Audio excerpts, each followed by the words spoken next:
Welcome to Diversified Finance, where we educate you on how to take control of your money. On our previous session, we discussed how to spend your income. Like I went through the 4 key points. Number 1, save first and then spend. Number 2, know your price range for what you're buying. Number 3, spending should match your salary. And number 4, live below your means. No need to keep up with the majority. Continuing on from that, on today's episode, Lakal will discuss in detail how to invest your savings. Yes, Tessa. So let's say we have been saving $1,000 plus $500 per month for 24 months. So we have about, say, 36,000 saved in 2 years.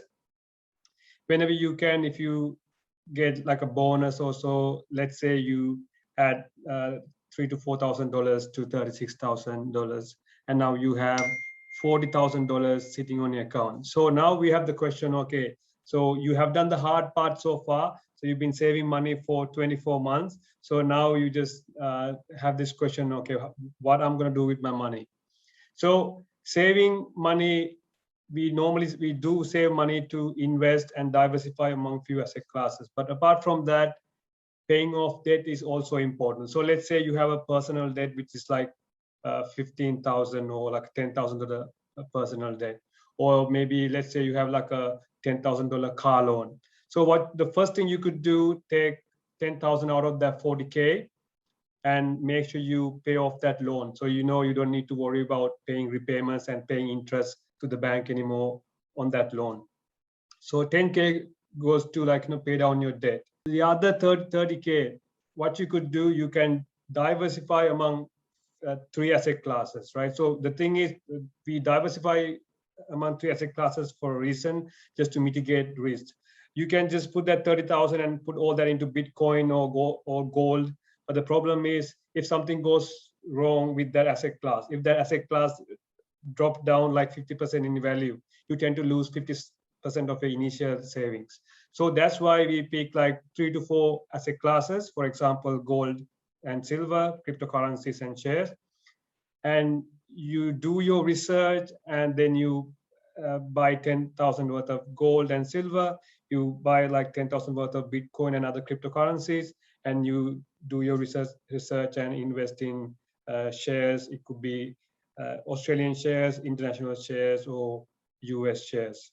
So likewise, 25% goes to pay off your debt.